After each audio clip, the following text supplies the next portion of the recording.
My name is Danielle Neves. I'm here from Tulsa Public Schools, where I serve as an instructional leadership director, specifically supporting high schools. But I've actually been here at this annual conference many times since 2014 when I joined Team Tulsa supporting teaching and learning. So excited to be here and I'm happy to be part of wrapping up this conference. So what we're going to do over our lunchtime here as we finish up is we will hear from each of our school officials as an opportunity for them to share a little bit about their impressions of the conference as well as what they talked about in their team meeting. And I'm going to actually kick us off with some reflections from the school official caucus yesterday afternoon. And so while I think you guys teachers were at their reunions, the school officials got together and were able to really talk about first what excited us, what people were feeling really, really inspired by here at this conference. And heard several people talk about the passion that is so evident from every single teacher in this room. From those folks who were on the panels to the people you talked to at breakfast or at lunch, really understanding that the units that you've written and the work that you've done comes from your heart and that connects directly to your students. And that was really, really palpable in the conversations. We also spoke about student voice. First, and how impressed we were with all of the students on the panel, of course, who were incredibly, incredibly impressive. But also the fact that in the units, when you talk about the work that your students are doing, when we look at the student work that was on display, when we hear from the panelists, we're seeing how students are talking about themselves, their identity, their community, the things that are important to them and their own development, and that is absolutely critical if we're going to accomplish what we're all at work to do every day with our students. The third thing that was really important that we saw across the board, and actually this was the first year I've heard this so clearly, was about how the units that the teachers are developing and that you're teaching with your students really integrate wellness, identity, and community. That came through over and over again. And as we all work in our separate districts all across the country to support our students' development and to support them through challenges that we're facing in the world and in our society, it's really, really not only refreshing, but also inspiring to know that teachers are intentionally attending to who our students are as they're applying this academic knowledge that they've built through the intensive summer program.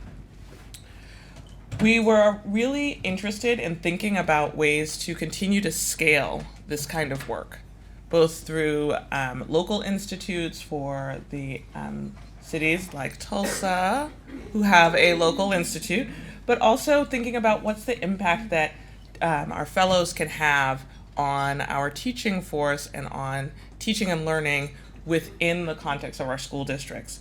So what are the ways to bring together teachers in communities of practice, to have fellows lead district professional learning with other teachers where they're not only talking about their units, but really applying the learnings from this experience and how that has changed their teaching practice.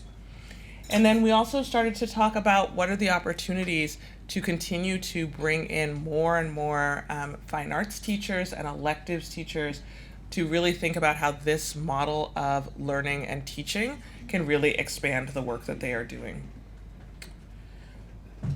We wanted to also think about what are things that we wanted to offer as thoughts for the future as from the perspective of the school officials. And so one piece is we'd love to see a compilation of some of these strategies and approaches that you are all implementing in your units. So some that I noted just listening to folks yesterday are things like the sit spot, or noticings and journaling, using video and photos as text, right? Those are strategies that any teacher can use, even if they're not teaching all the content that's in your unit. So really thinking about how do we actually begin to collect as a larger community all of those great ideas and then leverage the teachers in this room and the fellows who have been here in previous years to begin to teach other teachers how to bring those things to life. Several districts talked about wanting to connect with other cities that have locals to really talk about what does sustainability look like, especially for our long-term local institutes, both in terms of funding, in terms of teachers, in terms of really keeping the program going year after year after year. And then finally, the school officials would like to ask for future conferences. We'd like some more time together.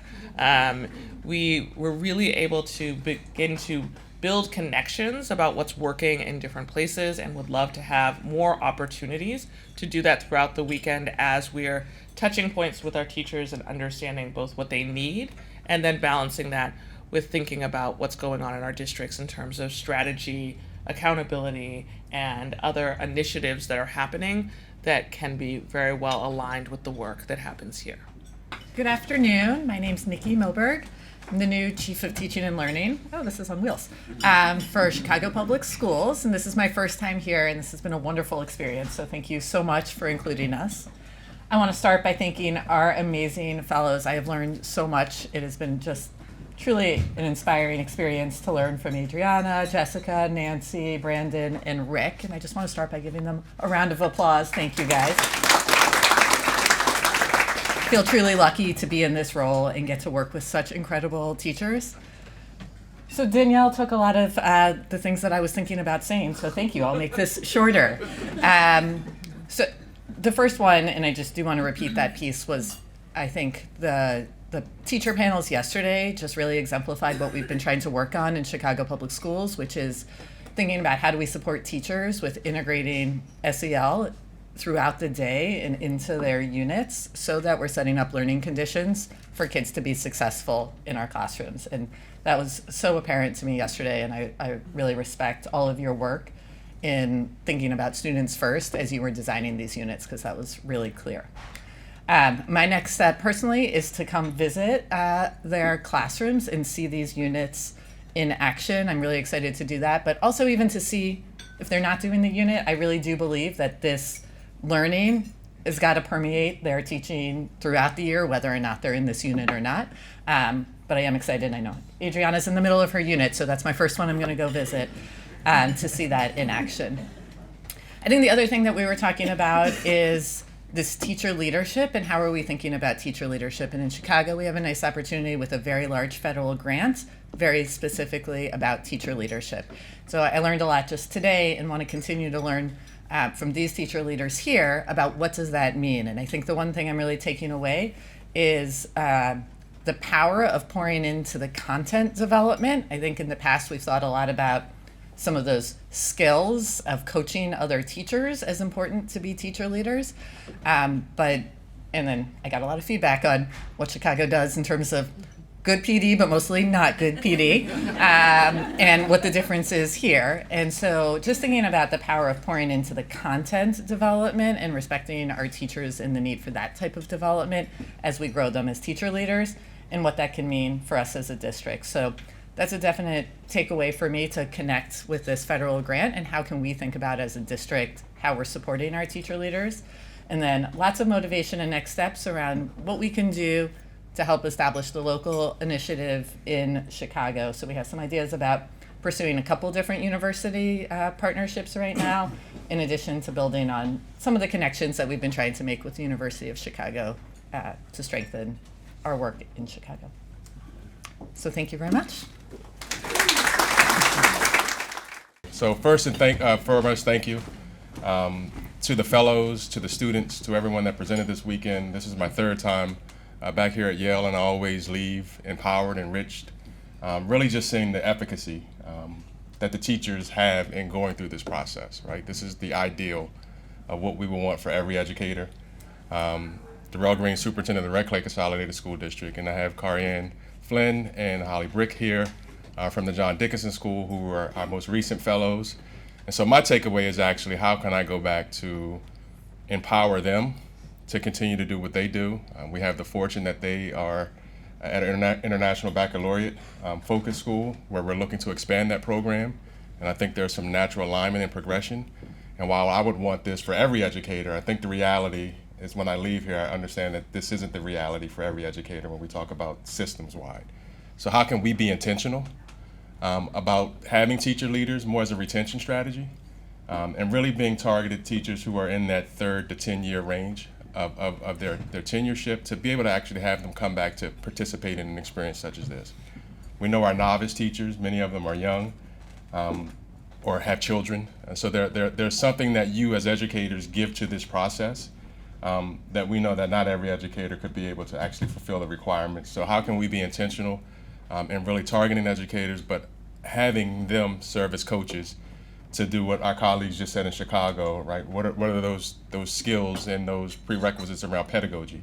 And how can we help our students thrive in environments when we talk about social justice, when we talk about equity? We know we speak of DEI in a lot of different aspects, but the work around developing units that students can see themselves in the curriculum, but also see the work in their communities is a promising practice that I think we can really go back to our respective school districts, and I know that's what I'll do as the superintendent of my school district, and get former fellows who aren't necessarily participating to see how we as a collective can really share this skill and knowledge in working with our local at the University of Delaware to get more people involved in this initiative. So thank you to Yale, thank you to our Delaware Teachers Institute, and all of our colleagues and partners at in Delaware for again, a wonderful opportunity here at Yale. So thank you.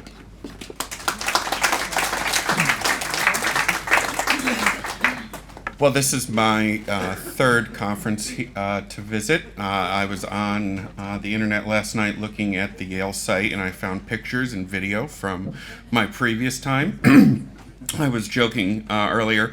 My son is a 6th grader, and he found the video on YouTube when I spoke out in 2014, and it ended up in one of his school assignments, oddly enough. So I never thought that I would be viral from going to Yale, which is wonderful. No, I want to recognize my deep gratitude to you all for the passion that you brought this weekend again to us. We, as leaders, we began our discussion around that, as my esteemed friend from Tulsa explained, and a shout out from my district.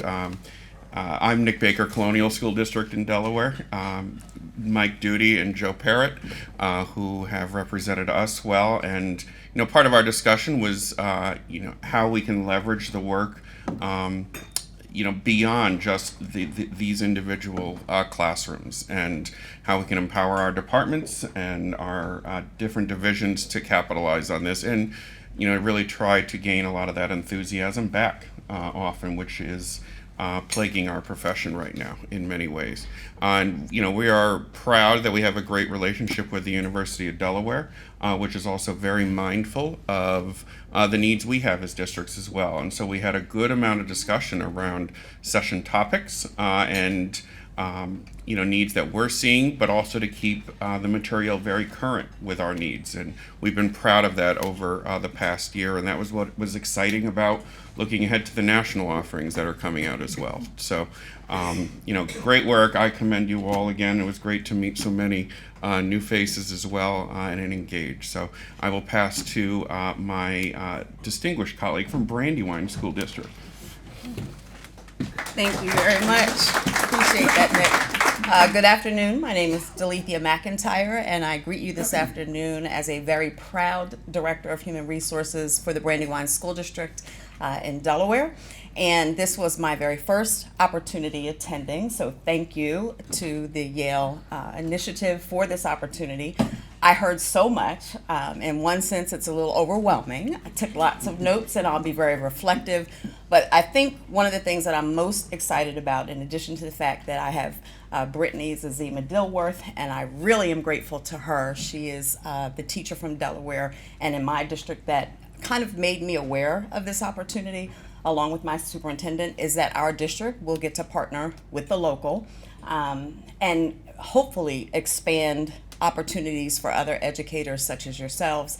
I left feeling so motivated this morning. I was like, oh, I want to go to that seminar and that seminar, oh, and that seminar. So just taking some of that excitement and reminding ourselves why we're here, why are we in this work? And that really is to take children deeper and to broaden their horizons and expand opportunities and access. So I'm just thrilled, excited, still overwhelmed, but thrilled and excited, and hopefully look forward to many additional ventures and journeys with you all. Please continue to do this amazing work, because that's what will turn our world around. Thank you. All right, well, good afternoon. It is my first visit here, and I must say I'm excited to be here. And on July the 25th, when Edward Epstein reached out to my office and extended the invitation, I said, absolutely, I'll be here. I'll tell you right now, if you'll invite me back, I'm committed to coming back next year too. So, all right, done. All right, so we'll make even more friends. A pleasure to be in this community of learners, and I'm really excited about everything that I've learned about the Yale Initiative, the Yale National Initiative, in part because in the School District of Philadelphia, we're working hard to improve student achievement, and we know central to that is the role of supporting the work of what goes on in classrooms and providing our young people with what they need. We've known for well over 50 years of research that teachers are the single most important factor in student academic growth and attainment. And when I think about our strategic plan, new strategic plan in the School District of Philadelphia, which I joined last year, it's entitled Accelerate Philly. And we're taking the position that everything we want to do, we want to think about schools as being the units of change, not just the district office asking schools to do things. So teacher voice is really, really, really important. And I really appreciate how this convening has lifted up teacher voice. It recognized the inherent intellect and creativity and the talent of teachers. And so it was good for me just to be an observer and participant as well. When I think about across the country that the pipeline for people going into education to become teachers is down by 50%, it's down by 66% in the Commonwealth of Pennsylvania. In fact, I came from the state of North Carolina that had some similar issues. In fact, in Pennsylvania, I looked at the data a couple of weeks ago, and the number of teacher certifications in the Commonwealth of Pennsylvania in the past 8 years has declined by 71%. I'm here because I think this is our greatest threat, not just to this great republic and democracy. When I think about how public school teachers, and I'm talking about public school teachers because that's been my life's work, help build the middle class in this country. I hear President Biden always say the unions, along with the unions, public school teachers help build the middle class, help create the world's largest economy, strongest military. All of that is at risk, and I just don't think people talk about it near enough. I don't see it as a headline issue in any political campaign, and I think we've got to really focus in on how do we rebuild and support building that teacher pipeline, supporting teachers who are in the classroom working really hard every day. The second thing that's really important to me and that I've had a chance to reflect on here today is that ever since that A Nation at Risk report was released by the Reagan White House in 1983, 40 years ago this year, we focused on making schools better by just kill and drill, add more tests, and people try to find a way to game the test, kill and drill, and then we say schools are failures. I think really we have to, at the heart of it, is we have to support rebuilding that teacher pipeline, which we're committed to doing. Two, I think is really important to invest in teachers, hear teacher voices in terms of school governance and the like. And so I really like listening and learning about these really authentic learning opportunities in the area of curriculum development and delivery. That's really, really exciting to me. More exciting than going to an Eagles football game maybe next weekend. So I just want to thank you all for, and I want to personally thank Edward Epstein and Devin Patel, our partners in Pennsylvania, as well as Chloe, Anna, Tyrese, and Lisa, who are my new learning partners and collaborators and mentors in the classroom. And I thank you for lifting up teachers and giving them voice. And I still have a current teaching license, so I consider myself as a lead teacher and superintendent. Thank you so much. Good afternoon, everyone. My name is Indira Lipscomb-Quarles. This is my first experience here, too. And I have to say, as my colleague said, I am still a teacher at heart, but this institute has set me on fire.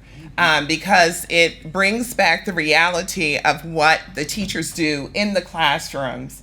Having an opportunity to speak with my Richmond team, I have to thank Valerie, Ulysses, Gwendolyn, Joanna, Amanda, Aaliyah, John, Kirsten, and Irina for everything that they have done to pour into their units of study. It was not easy. I have heard several times that teachers were on the brink of, exiting the profession. And I understand why. With everything that we are going through and facing in these days. But I will say to you that what we have here now is a social justice issue. And I want to thank the Institute for lifting this opportunity for our teachers to participate. I did speak briefly in some sessions about what we consider schools that are hard to staff and how we can replicate what we're seeing here and light that fire again for our teachers. And I think that you guys are on the right path. Speaking with Ms. Lopez yesterday, she said, all of my kids get the same thing. I'm going to give them the prerequisite skills, but we're going to push them to Tier 1 instruction. So having that belief in our students and what they can do, I'm excited for it. We did discuss retention in one of our team meetings, and I think that this is also the route to keeping our veteran teachers in place. They have the most experience in the room, but I will say, my district included, we have to do a better job of filling their toolboxes so that they remain excited and passionate about what they do each and every day. Because without us, where will our children be? They will not have access to science. They will not have access to mathematics. So I'm here today on fire for what is happening. My takeaways going back to the district is to ensure that we do have that partnership. We do not yet have a local institute, but that is a major goal of mine to ensure that that does happen sooner than later. And I thank you.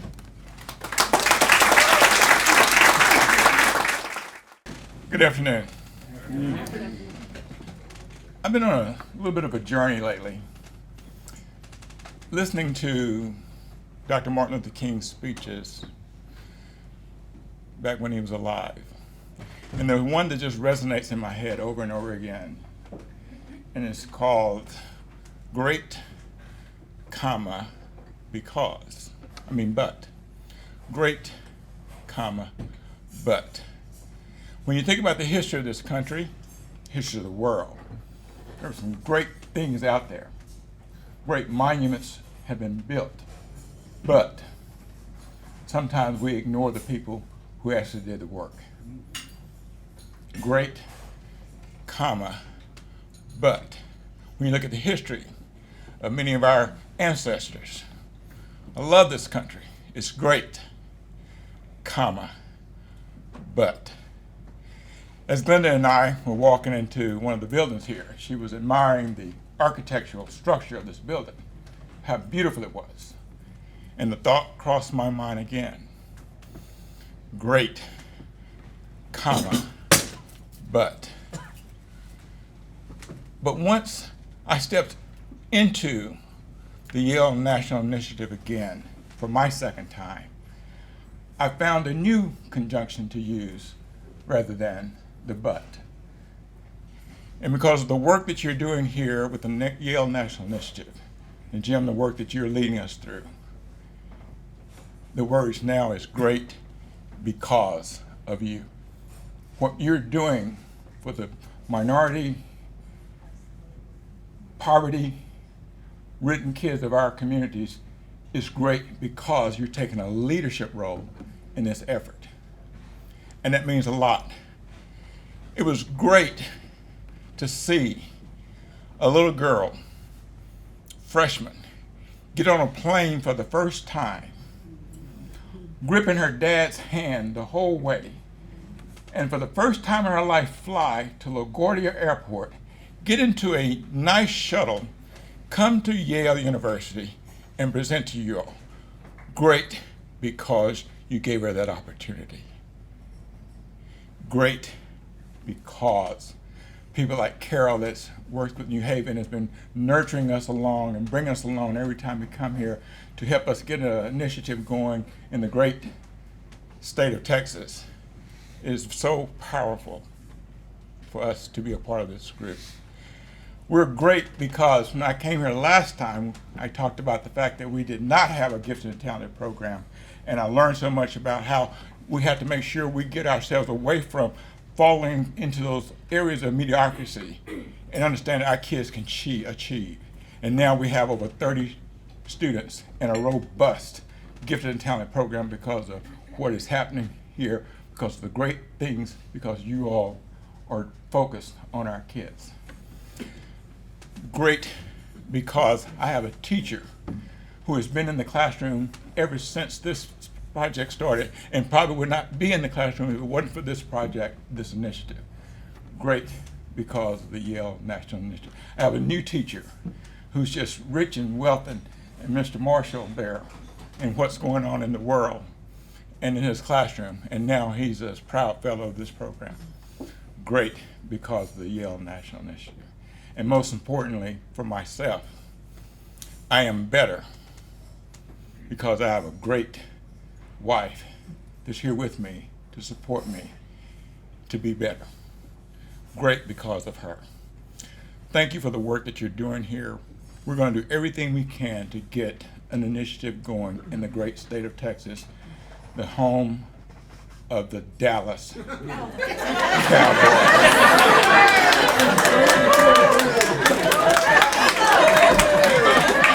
Great because of the Cowboys. We can't clap. We can't clap.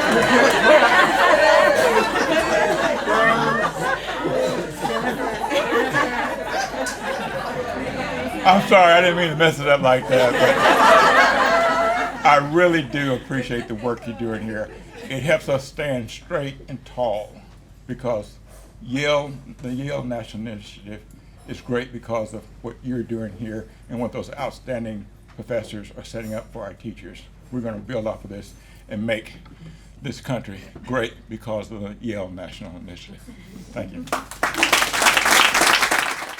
So this is my first time to attend the Yale National Initiative event, and I've had the privilege of learning from Danielle, who has been leading this work in Tulsa for several years, and I now have a greater appreciation and understanding for what the Tulsa teachers and all of the teachers that work at the national level and at the local level have been doing and continue to do to support student learning in a way that's meaningful, relevant, and engaging for students. I sat kind of back and just noticed and wondered what was happening and the learning going on, and listening to students and teachers excited and talking about what the learning meant to them, whether it was in the classroom, on this campus, and was just in awe. We had time with our team today thinking about how do we work as a local district and with our partner university to better recruit and provide more of these opportunities for our teachers and ultimately for our students in Tulsa. I thought about, there's Cynthia Coburn wrote an article on rethinking scale and how to get to make lasting change, and this is that kind of work, and it takes a lot of intentionality. It takes a lot of tears and sweat and hard work, but in the end, it's the work that pays off for our students. And Tara, just hats off to you for all of the work that you have done to relaunch and reinvigorate the Tulsa programming with the University of Tulsa. We have 26 fellows that are going to start in our Tulsa Institute next week. So it's going to be a really, really great group of teachers to launch this work, and we're already thinking, how can we make it bigger and better for next year? What are the strategies and the ways that we continue to partner and work alongside one another to strengthen communication efforts and opportunities for our teachers? And how do we showcase and celebrate our teachers who are just incredible professionals on a regular basis across our district, because there's so much to celebrate around the work that they're doing, not just with their projects, but the work that they do every day in the classrooms with their students.